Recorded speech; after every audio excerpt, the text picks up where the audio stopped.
ಓಂ ನಮಃ ಶಿವಾಯ. ಧನುರಾಶಿಯ ಜಾತಕದವರಿಗೆ ಮಾರ್ಚ್ 12ರಿಂದ 16, 2026ರ ಕಾಲಘಟ್ಟದ ಮೊದಲು ನಿಮ್ಮ ಹಣೆಬರಹದ ರೇಖೆಗಳನ್ನು ಪಲ್ಲಟಗೊಳಿಸುವ 9 ಪ್ರಮುಖ ಭವಿಷ್ಯವಾಣಿಗಳಿಲ್ಲಿವೆ. ಹೌದು ಮಿತ್ರರೇ, ಮಾರ್ಚ್ 16, 2026ರ ಗಡುವಿನ ಒಳಗೆ ಧನುರಾಶಿಯ ಜನರ ಬದುಕಿನಲ್ಲಿ ಕೆಲವು ಮಹತ್ವದ ಸಂಕೇತಗಳು ಗೋಚರಿಸುತ್ತಿವೆ ಎಂದು ನಾನು ನಿಮಗೆ ತಿಳಿಸುತ್ತೇನೆ. ಅದು ಮುಂಬರುವ ದಿನಗಳಲ್ಲಿ ನಿಮ್ಮ ಜೀವನದ ದಿಕ್ಕನ್ನು ಬದಲಿಸಬಲ್ಲದು. ಮಿತ್ರರೇ, ಇದು ಕೇವಲ ಸಾಧಾರಣ ಸಮಯವಲ್ಲ, ಏಕೆಂದರೆ ಗ್ರಹಗತಿಗಳ ಸಂಚಾರವು ಕ್ರಮೇಣ ನಿಮ್ಮ ಅದೃಷ್ಟವು ಹೊಸ ತಿರುವು ಪಡೆಯಬಹುದಾದ ನಿರ್ಣಾಯಕ ಘಟ್ಟವನ್ನು ತಲುಪುತ್ತಿವೆ. ಆದ್ದರಿಂದ ಈ ಅವಧಿಯಲ್ಲಿ ನೀವು ಪ್ರತಿಯೊಂದು ಹೆಜ್ಜೆಯನ್ನು ಬಲು ಜಾಗರೂಕತೆಯಿಂದ ಇರಿಸಬೇಕಾಗುತ್ತದೆ. ಮಿತ್ರರೇ, ಇಂದಿನ ಈ ಮಾಹಿತಿ ಕೇವಲ ಸಾಧಾರಣ ಜಾತಕವಲ್ಲ, ಬದಲಿಗೆ ನಿಮ್ಮ ಅಸ್ತಿತ್ವದಲ್ಲಿ ಅಡಗಿರುವ ಗುಪ್ತ ಚಿಹ್ನೆಗಳನ್ನು ಹೊರಹಾಕುತ್ತದೆ. ಅದು ನಿಮಗೆ ಗ್ರಹಿಸಲು ಬಹಳ ಅವಶ್ಯಕವಾಗಿರಬಹುದು. ಈ ಮಾರ್ಚ್ ತಿಂಗಳ ಅವಧಿಯು ಧನುರಾಶಿಯ ಜನರಿಗೆ ಸುವರ್ಣ ಅವಕಾಶಗಳು ಮತ್ತು ಕಠಿಣ ಸವಾಲುಗಳನ್ನು ಒಟ್ಟಿಗೆ ತರಬಹುದು. ಕೆಲವರು ಅನಿರೀಕ್ಷಿತವಾಗಿ ಹೊಸ ಹೊಣೆಗಾರಿಕೆಗಳನ್ನು ಪಡೆದುಕೊಳ್ಳಬಹುದು. ಇತರರು ಬಹಳ ಕಾಲದಿಂದ ಕಾಯುತ್ತಿದ್ದ ಸುಸಂದರ್ಭಗಳನ್ನು ಸಹ ಅನುಭವಿಸಬಹುದು. ಆದ್ದರಿಂದ ಮಿತ್ರರೇ, ಮಾರ್ಚ್ 16, 2026ರ ಗಡುವಿನ ಮೊದಲು ಬ್ರಹ್ಮಾಂಡದಲ್ಲಿ ಕೆಲವು ಗ್ರಹಗಳ ಸ್ಥಾನಗಳು ನಿಮ್ಮ ವೃತ್ತಿ ಬದುಕು, ಸಂಪತ್ತು ಮತ್ತು ಅದೃಷ್ಟದ ಮೇಲೆ ನೇರವಾದ ಪ್ರಭಾವ ಬೀರಬಹುದು. ವೆಚ್ಚಗಳ ಬಿಸಿ ಇದ್ದಕ್ಕಿದ್ದಂತೆ ಏರಿಕೆಯಾಗಬಹುದಾದರೂ, ಬರಬೇಕಾದ ಬಾಕಿ ಹಣವನ್ನು ಮರಳಿ ಪಡೆಯುವ ಅಥವಾ ನೂತನ ಮೂಲದಿಂದ ಸಂಪತ್ತು ಗಳಿಸುವ ಸಾಧ್ಯತೆಯೂ ಇರಬಹುದು. ಮಿತ್ರರೇ, ಅನೇಕ ಧನುರಾಶಿಯ ಜನರಿಗೆ ಈ ಕಾಲಘಟ್ಟವು ಹಳೆಯ ಬಾಕಿ ಉಳಿದಿರುವ ಅಪೂರ್ಣ ಕಾರ್ಯಗಳನ್ನು ಪೂರೈಸಲು ಒಂದು ಉತ್ತಮ ವೇದಿಕೆಯಾಗಬಹುದು. ಈ ವಿಶೇಷ ಮಾಹಿತಿಯಲ್ಲಿ ಮುಂಬರುವ ದಿನಗಳಲ್ಲಿ ನಿಮ್ಮ ಬದುಕಿನ ಹಲವು ಮಗ್ಗುಲುಗಳ ಮೇಲೆ ಪ್ರಭಾವ ಬೀರುವ 9 ಪ್ರಮುಖ ಭವಿಷ್ಯವಾಣಿಗಳನ್ನು ನಾವು ವಿವರಿಸುತ್ತೇವೆ. ಹಾಗಾದರೆ ಈ ಸಮಯದಲ್ಲಿ ನಿಮ್ಮ ಶತ್ರುಗಳು ಪರಾಜಯಗೊಳ್ಳುತ್ತಾರೆಯೇ? ಹಳೆಯ ಕಾಲದ ವಿವಾದಗಳು ಬಗೆಹರಿಯಬಹುದೇ? ನೂತನ ವೃತ್ತಿಮಾರ್ಗವು ಅನಿರೀಕ್ಷಿತವಾಗಿ ತೆರೆದುಕೊಳ್ಳಬಹುದೇ? ಮತ್ತು ಒಂದು ಕಾಲದಲ್ಲಿ ನಿಮಗೆ ಬಲು ಹತ್ತಿರವಾಗಿದ್ದ ಯಾರಾದರೂ ನಿಮ್ಮ ಬದುಕಿಗೆ ಮತ್ತೆ ಮರಳಬಹುದೇ? ವಾರದ ಅಂತ್ಯದ ದಿನಗಳಲ್ಲಿ ನಿಮ್ಮ ರಾಶಿಚಕ್ರದ ಮೇಲೆ ಚಂದ್ರ ಮತ್ತು ಗುರುಗ್ರಹದ ಪ್ರಭಾವ ಬಲಗೊಳ್ಳುತ್ತಿದ್ದಂತೆ ಈ ಎಲ್ಲಾ ಕುತೂಹಲದ ಪ್ರಶ್ನೆಗಳಿಗೆ ಉತ್ತರಗಳು ಲಭಿಸಲು ಆರಂಭವಾಗುತ್ತವೆ. ಜ್ಯೋತಿಷ್ಯಶಾಸ್ತ್ರದ ಪ್ರಕಾರ ಈ ಪ್ರಭಾವವು ಧನುರಾಶಿಯವರ ಆತ್ಮವಿಶ್ವಾಸ, ನಿರ್ಧಾರ ಕೈಗೊಳ್ಳುವಿಕೆ ಮತ್ತು ಭಾಗ್ಯದ ಮೇಲೆ ಗಾಢವಾದ ಪ್ರಭಾವ ಬೀರಬಹುದು. ಮಿತ್ರರೇ, ಈ ಸಮಯದಲ್ಲಿ ಅವರ ಬದುಕು ಇದ್ದಕ್ಕಿದ್ದಂತೆ ನೂತನ ದಿಕ್ಕಿನಲ್ಲಿ ಸಾಗುತ್ತಿದೆ ಎಂದು ಅನೇಕರಿಗೆ ಭಾಸವಾಗಬಹುದು. ಮಾರ್ಚ್ 16, 2026ರ ಮೊದಲು ನಿಮ್ಮ ಚಿಂತನೆ, ಚೈತನ್ಯ ಮತ್ತು ಸನ್ನಿವೇಶಗಳಲ್ಲಿ ಯಾವ ಮಹತ್ತರ ಬದಲಾವಣೆಗಳು ನಿಮಗಾಗಿ ಕಾಯುತ್ತಿವೆ ಎಂದು ನೀವು ಅರಿಯಲು ಬಯಸಿದರೆ ಈ ವಿಶೇಷ ಮಾಹಿತಿಯನ್ನು ಕೊನೆಯ ತನಕ ಗಮನಿಸಲು ಮರೆಯಬೇಡಿ. ಏಕೆಂದರೆ ಈ ಕಾಲವು ನೂತನ ಆರಂಭ, ನೂತನ ಅವಕಾಶಗಳು ಮತ್ತು ಕೆಲವು ಮಹತ್ವದ ಮುನ್ನೆಚ್ಚರಿಕೆಗಳನ್ನು ತರಬಹುದು. ಆದ್ದರಿಂದ ಮಿತ್ರರೇ, ಈ ವಿವರಣೆಯಲ್ಲಿ ಧನುರಾಶಿಯ ಬದುಕಿನಲ್ಲಿ ಗಮನಾರ್ಹ ಪಲ್ಲಟಗಳನ್ನು ತರಬಹುದಾದ 9 ಪ್ರಮುಖ ಭವಿಷ್ಯವಾಣಿಗಳನ್ನು ನಾವು ಹಂಚಿಕೊಳ್ಳುತ್ತೇವೆ. ಆದ್ದರಿಂದ ಈ ಮಾಹಿತಿಯನ್ನು ಕೊನೆಯವರೆಗೂ ಆಲಿಸಲು ಮರೆಯದಿರಿ, ಏಕೆಂದರೆ ಈ ಸಂಕೇತಗಳಲ್ಲಿ ಒಂದು ನಿಮ್ಮ ಪ್ರಸ್ತುತ ತೊಂದರೆಗಳನ್ನು ನೇರವಾಗಿ ನಿವಾರಿಸಬಹುದು. ಆದರೆ ಮುಂದೆ ಸಾಗುವ ಮೊದಲು ದಯವಿಟ್ಟು ಪ್ರತಿಕ್ರಿಯೆಗಳ ವಿಭಾಗದಲ್ಲಿ ಭಕ್ತಿಯಿಂದ ಸಂದೇಶವನ್ನು ಬರೆಯಿರಿ. ಜೈ ಬಜರಂಗ್ಬಲಿ. ಈ ಮಾಹಿತಿಗೆ ಒಂದು ಲೈಕ್ ನೀಡಿ ಮತ್ತು ಇದನ್ನು ಎಲ್ಲರಿಗೂ ತಲುಪಿಸಲು ಮರೆಯಬೇಡಿ. ಈಗ ಮೊದಲ ಪ್ರಮುಖ ಮತ್ತು ವಿಸ್ಮಯಕಾರಿ ಭವಿಷ್ಯವಾಣಿಯೊಂದಿಗೆ ಆರಂಭಿಸೋಣ. ಸಂಖ್ಯೆ 1. ಆರ್ಥಿಕ ಸ್ಥಿತಿಗತಿಯಲ್ಲಿ ಪಲ್ಲಟದ ಮುನ್ಸೂಚನೆಗಳು. ಧನುರಾಶಿಯವರಿಗೆ ಮಾರ್ಚ್ 16, 2026ರ ಹಿಂದಿನ ಕಾಲಘಟ್ಟವು ನೂತನ ಅವಕಾಶಗಳ ಜೊತೆಗೆ ಹಣಕಾಸಿನ ವಿಚಾರಗಳಲ್ಲಿ ಕೆಲವು ಏರಿಳಿತಗಳನ್ನು ತರಬಹುದು. ಬದಲಾಗುತ್ತಿರುವ ಗ್ರಹಗಳ ಸಂಚಾರವು ನಿಮ್ಮ ಸಂಪಾದನೆ ಮತ್ತು ವೆಚ್ಚದ ಮೇಲೆ ಪ್ರಭಾವ ಬೀರುತ್ತಿವೆ. ಈ ಸಮಯದಲ್ಲಿ ನೀವು ಹಠಾತ್ ಧನಲಾಭಗಳನ್ನು ಅನುಭವಿಸಬಹುದು. ಕೆಲವೊಮ್ಮೆ ಕೆಲವು ಅನಿವಾರ್ಯ ವೆಚ್ಚಗಳು ಎದುರಾಗಬಹುದು. ವರ್ಷದ ಆರಂಭಿಕ ದಿನಗಳಲ್ಲಿ ನೀವು ಹಳೆಯ ಉದ್ಯೋಗ ಅಥವಾ ಹಳೆಯ ಸಂಪರ್ಕಗಳಿಂದ ಆರ್ಥಿಕ ಲಾಭವನ್ನು ಪಡೆಯಬಹುದು. ನಿಂತುಹೋದ ಹಣವನ್ನು ಮರಳಿ ಪಡೆಯಬಹುದು ಅಥವಾ ಹಳೆಯ ಹೂಡಿಕೆಗಳಿಂದ ಲಾಭದ ಸೂಚನೆಗಳನ್ನು ನೀವು ಕಾಣಬಹುದು. ಇದು ಸ್ವಲ್ಪ ಮಟ್ಟದ ಆರ್ಥಿಕ ನೆಮ್ಮದಿಯನ್ನು ನೀಡುತ್ತದೆ. ಆದರೂ ಕಾಲ ಉರುಳಿದಂತೆ ಕೆಲವು ಅನಗತ್ಯ ಖರ್ಚುಗಳು ತಲೆದೋರಬಹುದು. ನಿವಾಸ, ಕುಟುಂಬ ಅಥವಾ ಪ್ರವಾಸಕ್ಕೆ ಸಂಬಂಧಿಸಿದ ವೆಚ್ಚಗಳು ಏರಿಕೆಯಾಗಬಹುದು. ಆದ್ದರಿಂದ ಈ ಸಮಯದಲ್ಲಿ ಅನಗತ್ಯ ಪೋಲುಗಳನ್ನು ತಡೆಗಟ್ಟುವುದು ಮತ್ತು ಯೋಚಿಸಿ ಆರ್ಥಿಕ ತೀರ್ಮಾನಗಳನ್ನು ತೆಗೆದುಕೊಳ್ಳುವುದು ಅತ್ಯವಶ್ಯಕ. ಮಾರ್ಚ್ 16ರ ಹಿಂದಿನ ಅವಧಿಯು ಧನ ನಿರ್ವಹಣೆಯಲ್ಲಿ ಜಾಗರೂಕತೆ ಮತ್ತು ಚಾಣಾಕ್ಷತೆಯನ್ನು ಪ್ರದರ್ಶಿಸಲು ನಿಮಗೆ ಸೂಚಿಸುತ್ತದೆ. ನೀವು ಸಹನೆಯಿಂದ ಸಮಯೋಚಿತ ನಿರ್ಧಾರಗಳನ್ನು ತೆಗೆದುಕೊಂಡರೆ ಭವಿಷ್ಯದಲ್ಲಿ ನಿಮ್ಮ ಹಣಕಾಸಿನ ಪರಿಸ್ಥಿತಿ ಸದೃಢವಾಗಬಹುದು. ಸಂಖ್ಯೆ 2. ಬಾಂಧವ್ಯಗಳಲ್ಲಿನ ಬದಲಾವಣೆಗಳು ಮತ್ತು ಕಟು ಸತ್ಯವನ್ನು ಅರಿಯುವುದು. ಮಿತ್ರರೇ, ಮಾರ್ಚ್ 16, 2026ರ ಹಿಂದಿನ ದಿನಗಳು ಧನುರಾಶಿಯವರಿಗೆ ಸಂಬಂಧಗಳಲ್ಲಿ ಕೆಲವು ಮಹತ್ವದ ಅನುಭವಗಳನ್ನು ತರಬಹುದು. ಗ್ರಹಗಳ ಪ್ರಭಾವವು ನಿಮ್ಮ ಸಾಮಾಜಿಕ ಮತ್ತು ವೈಯಕ್ತಿಕ ಬಾಂಧವ್ಯಗಳ ಮೇಲೆ ಪ್ರಭಾವ ಬೀರಬಹುದು. ಈ ಸಮಯದಲ್ಲಿ ನೀವು ಕೆಲವು ವ್ಯಕ್ತಿಗಳು ನಿಮಗೆ ಅತಿಯಾದ ಹಿತೈಷಿಗಳಂತೆ ಗೋಚರಿಸುತ್ತಾರೆ ಎಂದು ನೀವು ಭಾವಿಸಬಹುದು. ಆದರೆ ಅವರ ನೈಜ ವರ್ತನೆಯು ನಿಮ್ಮ ಬೆನ್ನಿನ ಹಿಂದೆ ಸಂಪೂರ್ಣ ವಿಭಿನ್ನವಾಗಿರುತ್ತದೆ. ಆಪ್ತರು, ಸಂಬಂಧಿಕರು ಅಥವಾ ಸಹೋದ್ಯೋಗಿಗಳೊಂದಿಗೆ ಹಠಾತ್ ಮನಸ್ತಾಪ ಉಂಟಾಗಬಹುದು. ಆದರೂ ಈ ಕಾಲವು ನಿಮಗೆ ಒಂದು ಪ್ರಮುಖ ಬದುಕಿನ ಪಾಠವನ್ನು ತಿಳಿಸಿಕೊಡುತ್ತದೆ. ನಿಮ್ಮ ನಿಜವಾದ ಹಿತೈಷಿ ಯಾರು ಮತ್ತು ಕೇವಲ ಸ್ವಾರ್ಥಕ್ಕಾಗಿ ನಿಮ್ಮೊಂದಿಗೆ ಸಂಪರ್ಕ ಹೊಂದಿದ್ದಾರೆ ಎಂಬುದನ್ನು ನೀವು ಸ್ಪಷ್ಟವಾಗಿ ಅರ್ಥಮಾಡಿಕೊಳ್ಳುವಿರಿ. ಮಾರ್ಚ್ 16ರ ಸುಮಾರಿಗೆ ನೀವು ಹಿಂದೆಂದಿಗಿಂತಲೂ ಹೆಚ್ಚು ಮಾನಸಿಕವಾಗಿ ದೃಢರಾಗಿರುತ್ತೀರಿ ಮತ್ತು ನಿಮ್ಮ ಬದುಕಿನಲ್ಲಿ ಅರ್ಹ ಜನರಿಗೆ ಮಾತ್ರ ಆದ್ಯತೆ ನೀಡಲು ಸಂಕಲ್ಪ ಮಾಡಬಹುದು. ಈ ಸಮಯವು ಬಾಂಧವ್ಯಗಳ ನೈಜತೆಯನ್ನು ಗುರುತಿಸುವ ಮತ್ತು ವೈಚಾರಿಕವಾಗಿ ಪ್ರಬುದ್ಧರಾಗುವ ಕಡೆಗೆ ನಿಮ್ಮನ್ನು ಸಾಗಿಸುತ್ತದೆ.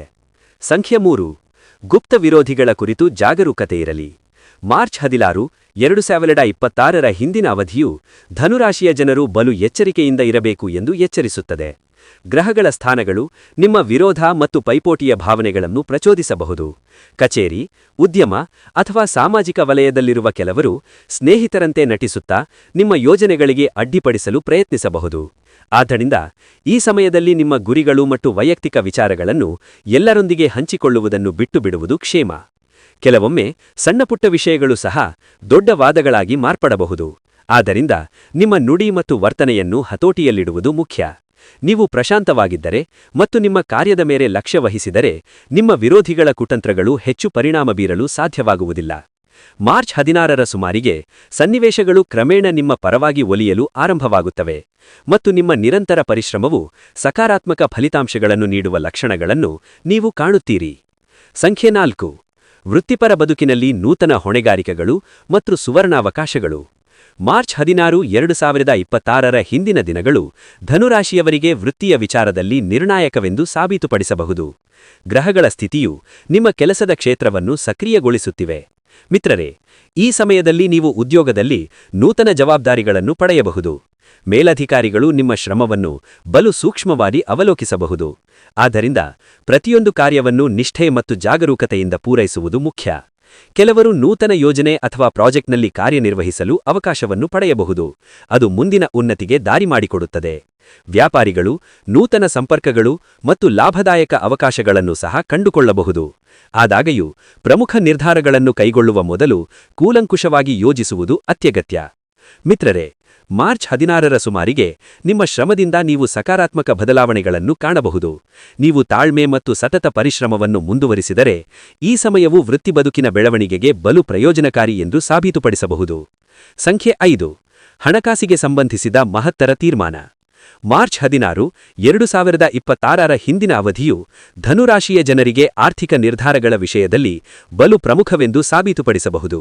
ಈ ಕಾಲಘಟ್ಟವು ಹಣಕಾಸಿನ ವ್ಯವಹಾರಗಳು, ಹೂಡಿಕೆಗಳು ಮತ್ತು ಉಳಿತಾಯಕ್ಕೆ ಸಂಬಂಧಿಸಿದ ಮಹತ್ತರ ಆರ್ಥಿಕ ಹೆಜ್ಜೆಗಳನ್ನು ಇರಿಸಲು ಉತ್ತಮ ಅವಕಾಶವನ್ನು ನೀಡುತ್ತದೆ. ವರ್ಷದ ಆರಂಭದಲ್ಲಿ ನೀವು ಹಳೆಯ ಪರಿಚಯಸ್ಥ ಅಥವಾ ಮಿತ್ರರಿಂದ ಲಾಭದಾಯಕ ಹಣಕಾಸಿನ ಆಫರ್ ಪಡೆಯಬಹುದು. ಆದಾಗ್ಯೂ ಈ ಸಮಯದಲ್ಲಿ ಆತುರದಿಂದ ತೆಗೆದುಕೊಳ್ಳುವ ಹಣಕಾಸಿನ ನಿರ್ಧಾರಗಳು ನಷ್ಟಕ್ಕೆ ಕಾರಣವಾಗಬಹುದು. ನೀವು ಮೊದಲೇ ಯೋಜಿಸದ ಕೆಲವು ವೆಚ್ಚಗಳು ತಲೆದೋರಬಹುದು. ಆದ್ದರಿಂದ ಈ ಸಮಯದಲ್ಲಿ ನಿಮ್ಮ ಬಜೆಟ್ ಮತ್ತು ಹಣದ ಉಳಿತಾಯದ ಬಗ್ಗೆ ವಿಶೇಷ ಗಮನ ಹರಿಸುವುದು ಮುಖ್ಯ. ನೀವು ನೂತನ ನಿವಾಸ, ವಾಹನ ಅಥವಾ ಪ್ರಮುಖ ಹೂಡಿಕೆಯನ್ನು ಆಲೋಚಿಸುತ್ತಿದ್ದರೆ ಎಚ್ಚರಿಕೆಯಿಂದ ಹೆಜ್ಜೆ ಇಡುವುದು ಉತ್ತಮ. ಮಾರ್ಚ್ 16ರ ಸುಮಾರಿನ ಗ್ರಹಗಳ ಪ್ರಭಾವವು ನಿಮ್ಮ ನಿರ್ಧಾರ ಕೈಗೊಳ್ಳುವ ಶಕ್ತಿಯನ್ನು ಬಲಪಡಿಸುತ್ತದೆ. ಭವಿಷ್ಯದ ಆರ್ಥಿಕ ಭದ್ರತೆಯನ್ನು ಗಮನದಲ್ಲಿಟ್ಟುಕೊಂಡು ಸರಿಯಾದ ತೀರ್ಮಾನಗಳನ್ನು ತೆಗೆದುಕೊಳ್ಳಲು ನಿಮಗೆ ನೆರವಾಗುತ್ತದೆ. ಸಂಖ್ಯೆ 6. ಮಕ್ಕಳಿಂದ ಹರ್ಷ ಮತ್ತು ಸ್ನೇಹದ ಪರೀಕ್ಷೆಯ ಕಾಲ. ಮಾರ್ಚ್ 16, 2026ರ ಹಿಂದಿನ ದಿನಗಳು ಧನುರಾಶಿಯ ಜನರಿಗೆ ಕುಟುಂಬ ಜೀವನ ಮತ್ತು ಸಾಮಾಜಿಕ ಬಾಂಧವ್ಯಗಳ ವಿಷಯದಲ್ಲಿ ನಿರ್ಣಾಯಕವೆಂದು ಸಾಬೀತುಪಡಿಸಬಹುದು. ಗ್ರಹಗಳ ಸಂಚಾರವು ನಿಮ್ಮ 5ನೇ ಮತ್ತು ಸ್ನೇಹದ ಮನೆಗಳನ್ನು ಜಾಗೃತಗೊಳಿಸಬಹುದು. ಇದು ಮಕ್ಕಳು ಮತ್ತು ಸ್ನೇಹಿತರಿಗೆ ಸಂಬಂಧಿಸಿದ ಅನೇಕ ಅನುಭವಗಳನ್ನು ತರಬಹುದು. ಮಿತ್ರರೇ, ಈ ಸಮಯದಲ್ಲಿ ನಿಮ್ಮ ಮಕ್ಕಳಿಂದ ನಿಮಗೆ ಕೆಲವು ಶುಭ ಸುದ್ದಿಗಳು ಕೇಳಿಬರಬಹುದು. ಅವರ ವಿದ್ಯಾಭ್ಯಾಸ, ವೃತ್ತಿ ಅಥವಾ ಸಾಧನೆಗಳು ನಿಮಗೆ ಹೆಮ್ಮೆಯನ್ನುಂಟು ಮಾಡಬಹುದು ಮತ್ತು ನಿಮ್ಮ ಸಾಮಾಜಿಕ ಘನತೆಯೂ ಹೆಚ್ಚಾಗಬಹುದು. ಆದಾಗ್ಯೂ ಈ ಸಮಯದಲ್ಲಿ ನಿಮ್ಮ ಸ್ನೇಹಿತರೊಂದಿಗಿನ ಬಾಂಧವ್ಯಗಳು ಸ್ವಲ್ಪ ಮಟ್ಟದ ಪರೀಕ್ಷೆಯನ್ನು ಎದುರಿಸಬಹುದು. ಹಳೆಯ ಸ್ನೇಹಿತರೊಂದಿಗೆ ಅಭಿಪ್ರಾಯ ಭೇದ ಉಂಟಾಗಬಹುದು. ಈ ಸಮಯದಲ್ಲಿ ಯಾವ ಸ್ನೇಹಿತರು ನಿಮ್ಮೊಂದಿಗೆ ಪ್ರಾಮಾಣಿಕವಾಗಿದ್ದಾರೆ ಮತ್ತು ಯಾರು ಕೇವಲ ಸಂದರ್ಭಕ್ಕೆ ತಕ್ಕಂತೆ ಇದ್ದಾರೆ ಎಂಬುದನ್ನು ನೀವು ಅರಿಯಲು ಆರಂಭಿಸುತ್ತೀರಿ. ಈ ಅವಧಿಯ ಅಂತ್ಯದ ವೇಳೆಗೆ ನೀವು ನೈಜ ಸಂಬಂಧಗಳನ್ನು ಗೌರವಿಸುತ್ತೀರಿ ಮತ್ತು ಮೇಲ್ನೋಟದ ಸ್ನೇಹದಿಂದ ದೂರವಿರುವುದು ಹಿತವೆಂದು ಕಂಡುಕೊಳ್ಳುತ್ತೀರಿ. ಸಂಖ್ಯೆ 7. ವೃತ್ತಿಯಲ್ಲಿನ ಒಂದು ಪ್ರಮುಖ ಸವಾಲು. ಮಿತ್ರರೇ, ಮಾರ್ಚ್ 16, 2026ರ ಹಿಂದಿನ ಅವಧಿಯು ಧನು ರಾಶಿಯವರಿಗೆ ಕೆಲಸದ ಜಾಗದಲ್ಲಿ ಕೆಲವು ಸವಾಲುಗಳನ್ನು ತರಬಹುದು.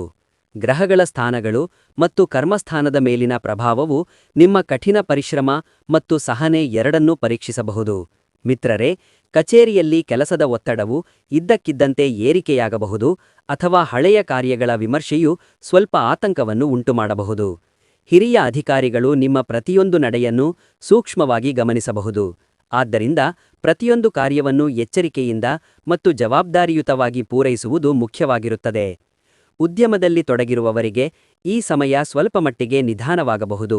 ಕೆಲವು ಯೋಜನೆಗಳು ವಿಳಂಬ ಅಥವಾ ತಾಂತ್ರಿಕ ಅಡೆತಡೆಗಳನ್ನು ಎದುರಿಸಬಹುದು. ಆದಾಗ್ಯೂ ನೀವು ತಾಳ್ಮೆ ಮತ್ತು ವಿವೇಕವನ್ನು ಕಾಪಾಡಿಕೊಂಡರೆ ಪರಿಸ್ಥಿತಿಗಳು ಕ್ರಮೇಣ ನಿಮ್ಮ ಪರವಾಗಿ ಮಾರ್ಪಾಡಾಗುತ್ತವೆ. ಮಾರ್ಚ್ 16ರ ಸುಮಾರಿಗೆ ನಿಮ್ಮ ಪ್ರಯತ್ನಗಳಿಂದ ನೀವು ಸಕಾರಾತ್ಮಕ ಫಲಿತಾಂಶಗಳನ್ನು ಕಾಣಬಹುದು ಮತ್ತು ವೃತ್ತಿ ಬೆಳವಣಿಗೆಗೆ ನೂತನ ಅವಕಾಶಗಳನ್ನು ಸಹ ಪಡೆಯಬಹುದು. ಸಂಖ್ಯೆ 8. ನಿವಾಸ ಮತ್ತು ಆಸ್ತಿಗೆ ಸಂಬಂಧಿಸಿದ ನಿರ್ಧಾರಗಳು. ಧನು ರಾಶಿಯವರಿಗೆ ಮಾರ್ಚ್ 16, 2026ರ ಹಿಂದಿನ ಕಾಲಘಟ್ಟವು ಭೂಮಿ, ಕಟ್ಟಡಗಳು ಮತ್ತು ವಾಹನಗಳಿಗೆ ಸಂಬಂಧಿಸಿದ ವಿಚಾರಗಳಿಗೆ ಬಲು ಪ್ರಮುಖವೆಂದು ಸಾಬೀತುಪಡಿಸಬಹುದು.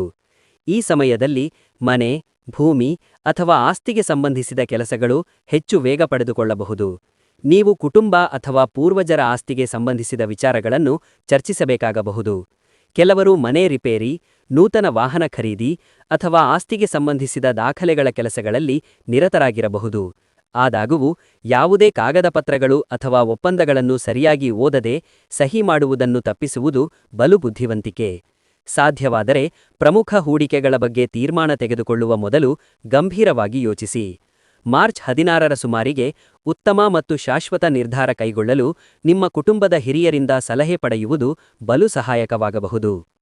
ಸಂಖ್ಯೆ 9. ನಿಮ್ಮ ಅಂತರಂಗವನ್ನು ದೃಢವಾಗಿರಿಸಿ. ಮಿತ್ರರೇ, ಮಾರ್ಚ್ 16, 2026ರ ಹಿಂದಿನ ಅವಧಿಯು ಧನು ರಾಶಿಯ ಜನರಿಗೆ ಮಾನಸಿಕವಾಗಿ ಸ್ವಲ್ಪ ಸೂಕ್ಷ್ಮವಾಗಿರುತ್ತದೆ. ಈ ಸಮಯದಲ್ಲಿ ನೀವು ಕೆಲವೊಮ್ಮೆ ಭವಿಷ್ಯದ ಬಗ್ಗೆ ಆತಂಕ, ಚಡಪಡಿಕೆ ಅಥವಾ ಅನಿಶ್ಚಿತತೆಯನ್ನು ಅನುಭವಿಸಬಹುದು. ಮಿತ್ರರೇ, ಕೆಲವು ಹಳೆಯ ಘಟನೆಗಳು ಅಥವಾ ನೆನಪುಗಳು ಇದ್ದಕ್ಕಿದ್ದಂತೆ ನಿಮ್ಮ ಮನಸ್ಸಿನ ಮೇಲೆ ಪ್ರಭಾವ ಬೀರಬಹುದು. ಇದು ಕೆಲವು ಮಾನಸಿಕ ಒತ್ತಡವನ್ನು ಉಂಟುಮಾಡಬಹುದು. ಆದ್ದರಿಂದ ಈ ಸಮಯದಲ್ಲಿ ನಕಾರಾತ್ಮಕ ಚಿಂತನೆಗಳಿಂದ ನಿಮ್ಮನ್ನು ದೂರವಿಡುವುದು ಬಲು ಮುಖ್ಯ. ಮಿತ್ರರೇ, ಯೋಗ, ಧ್ಯಾನ ಅಥವಾ ಆಧ್ಯಾತ್ಮಿಕ ಕಾರ್ಯಗಳು ನಿಮ್ಮ ಮನಸ್ಸನ್ನು ಪ್ರಶಾಂತವಾಗಿಡಲು ನೆರವಾಗುತ್ತದೆ. ನೀವು ಸಕಾರಾತ್ಮಕ ಆಲೋಚನೆ ಮತ್ತು ಸಹನೆಯನ್ನು ಕಾಪಾಡಿಕೊಂಡರೆ ನೀವು ಕ್ರಮೇಣ ನೂತನ ಚೈತನ್ಯ ಮತ್ತು ಆತ್ಮವಿಶ್ವಾಸವನ್ನು ಅನುಭವಿಸುವಿರಿ. ಮಾರ್ಚ್ 16ರ ಸುಮಾರಿಗೆ ನೀವು ಮೊದಲಿಗಿಂತ ಬಲಶಾಲಿ ಮತ್ತು ಹೆಚ್ಚು ಸಮತೋಲನವನ್ನು ಹೊಂದಬಹುದು. ನಕಾರಾತ್ಮಕ ಪರಿಣಾಮಗಳನ್ನು ತಡೆಯಲು ಪರಿಹಾರಗಳು. ಮಿತ್ರರೇ, ಈ ಸಮಯದಲ್ಲಿ ಧನು ರಾಶಿಯ ಜನರಿಗೆ ಬಲು ಪ್ರಯೋಜನಕಾರಿ ಎಂದು ಸಾಬೀತುಪಡಿಸುವ ಕೆಲವು ಸರಳ ಮತ್ತು ಪರಿಣಾಮಕಾರಿ ಮಾರ್ಗಗಳನ್ನು ಈಗ ಚರ್ಚಿಸೋಣ. ಮೊದಲ ಮಾರ್ಗವೆಂದರೆ ಗುರುವಾರದ ದಿನ ವಿಷ್ಣು ಮತ್ತು ಲಕ್ಷ್ಮೀದೇವಿಯನ್ನು ಆರಾಧಿಸುವುದು. ಹಳದಿ ಹೂವುಗಳನ್ನು ಅರ್ಪಿಸಿ ಮತ್ತು ತುಪ್ಪದ ದೀಪ ಬೆಳಗಿ. ಇದು ಮನೆಯಲ್ಲಿ ಹರ್ಷ, ಶಾಂತಿ ಮತ್ತು ಸಮೃದ್ಧಿಯ ವಾತಾವರಣವನ್ನು ನಿರ್ಮಿಸುತ್ತದೆ. ಈ ಸಮಯದಲ್ಲಿ ಹಳದಿ ವಸ್ತುಗಳನ್ನು ದಾನ ಮಾಡುವುದು ಮತ್ತೊಂದು ಉತ್ತಮ ಪರಿಹಾರವಾಗಿದೆ. ವಿಶೇಷವಾಗಿ ಗುರುವಾರಗಳಂದು ಬಡವರಿಗೆ ಅಥವಾ ಅಗತ್ಯವಿರುವವರಿಗೆ ಕಡಲೆಬೇಳೆ, ಹರಶಿಳ ಅಥವಾ ಹಳದಿ ಬಟ್ಟೆಗಳನ್ನು ದಾನ ಮಾಡಿ. ಇದು ಗುರುಗ್ರಹವನ್ನು ಬಲಗೊಳಿಸುತ್ತದೆ ಮತ್ತು ಜೀವನದಲ್ಲಿ ಸಕಾರಾತ್ಮಕ ಫಲಗಳನ್ನು ತರುತ್ತದೆ. ಮೂರನೆಯ ಪರಿಹಾರವೆಂದರೆ ಪ್ರತಿದಿನ ಪ್ರಾತಃಕಾಲ ಕನಿಷ್ಠ 108 ಬಾರಿ ಓಂ ಗ್ರಾಂ ಗ್ರೀಂ ಗ್ರೌಂ ಸಹ ಗುರವೇ ನಮಃ ಎಂಬ ಗುರುಮಂತ್ರವನ್ನು ಜಪಿಸುವುದು. ಇದು ನಿಮ್ಮ ನಿರ್ಧಾರಗಳಿಗೆ ಸ್ಪಷ್ಟತೆಯನ್ನು ನೀಡುತ್ತದೆ ಮತ್ತು ಬದುಕಿನ ಅಡೆತಡೆಗಳು ಕ್ರಮೇಣ ಮರೆಯಾಗುತ್ತವೆ. ಅಲ್ಲದೆ ಈ ಸಮಯದಲ್ಲಿ ಅನಗತ್ಯ ವಾದಗಳು ಅಥವಾ ಚರ್ಚೆಗಳನ್ನು ತಪ್ಪಿಸಲು ಪ್ರಯತ್ನಿಸಿ ಮತ್ತು ನಿಮ್ಮ ಮನಸ್ಸನ್ನು ಶಾಂತವಾಗಿಡಲು ಧ್ಯಾನ ಮತ್ತು ಪ್ರಾರ್ಥನೆಯನ್ನು ಅಳವಡಿಸಿಕೊಳ್ಳಿ. ಅಂತಿಮವಾಗಿ, ನಾನು ನಿಮ್ಮೆಲ್ಲರೊಂದಿಗೆ ಒಂದು ಪುಟ್ಟ ಸಂದೇಶವನ್ನು ಹಂಚಿಕೊಳ್ಳಲು ಬಯಸುತ್ತೇನೆ. ಈ ಭವಿಷ್ಯವಾಣಿಯು ನಿಮ್ಮನ್ನು ಬೆದರಿಸಲು ಅಥವಾ ಚಿಂತೆಗೀಡು ಮಾಡಲು ತಯಾರಿಸಿದ್ದಲ್ಲ. ಇದರ ಮೂಲ ಉದ್ದೇಶವೇನೆಂದರೆ ನೀವು ಸರಿಯಾದ ಸಮಯದಲ್ಲಿ ಸರಿಯಾದ ತೀರ್ಮಾನಗಳನ್ನು ಕೈಗೊಳ್ಳಬಹುದು ಮತ್ತು ಜೀವನದ ಸವಾಲುಗಳನ್ನು ವಿವೇಕ ಮತ್ತು ಸಹನೆಯಿಂದ ಎದುರಿಸಲು ಸಾಧ್ಯವಾಗಬೇಕು. ಜ್ಯೋತಿಷ್ಯವು ನಮ್ಮನ್ನು ಭವಿಷ್ಯಕ್ಕೆ ಭಯಪಡಿಸುವಂತೆ ಮಾಡುವುದಿಲ್ಲ, ಬದಲಾಗಿ ಜಾಗರೂಕರಾಗಿರಲು ಮತ್ತು ನಮ್ಮ ಕರ್ಮಗಳನ್ನು ಸುಧಾರಿಸಲು ಪ್ರೇರೇಪಿಸುತ್ತದೆ. ಕೆಲವು ಚಿಹ್ನೆಗಳು ಸವಾಲಿನದ್ದಾಗಿ ಕಾಣಿದರೆ ಅವುಗಳ ಉದ್ದೇಶ ನಮಗೆ ಎಚ್ಚರಿಕೆ ನೀಡುವುದು ಮತ್ತು ಸಕಾರಾತ್ಮಕ ಹಾದಿಯಲ್ಲಿ ಮುನ್ನಡೆಯಲು ನೆನಪಿಸುವುದು. ಆದ್ದರಿಂದ ಯಾವುದೇ ಭವಿಷ್ಯವಾಣಿಯನ್ನು ಭೀತಿಯಾಗಿ ಕಾಣದೆ ಮಾರ್ಗದರ್ಶನವಾಗಿ ನೋಡಿ ಮತ್ತು ನಿಮ್ಮ ನಂಬಿಕೆ, ಕಠಿಣ ಶ್ರಮ ಮತ್ತು ದೈವದ ಮೇಲಿನ ಭರವಸೆಯನ್ನು ಕಾಪಾಡಿಕೊಳ್ಳಿ. ನೀವು ಈ ಮಾಹಿತಿಯನ್ನು ಇಷ್ಟಪಟ್ಟಿದ್ದರೆ ದಯವಿಟ್ಟು ಈ ಮಾಹಿತಿಯನ್ನು ಲೈಕ್ ಮಾಡಿ, ಚಂದಾದಾರರಾಗಿ ಮತ್ತು ಅದನ್ನು ನಿಮ್ಮ ಮಿತ್ರರು ಮತ್ತು ಫ್ಯಾಮಿಲಿ ಜೊತೆ ಹಂಚಿಕೊಳ್ಳಿ. ಪ್ರತಿಕ್ರಿಯೆ ವಿಭಾಗದಲ್ಲಿ ಪೂರ್ಣ ಭಕ್ತಿಯಿಂದ ಜೈ ಲಕ್ಷ್ಮೀನಾರಾಯಣ್ ಎಂದು ಬರೆಯಲು ಮರೆಯಬೇಡಿ.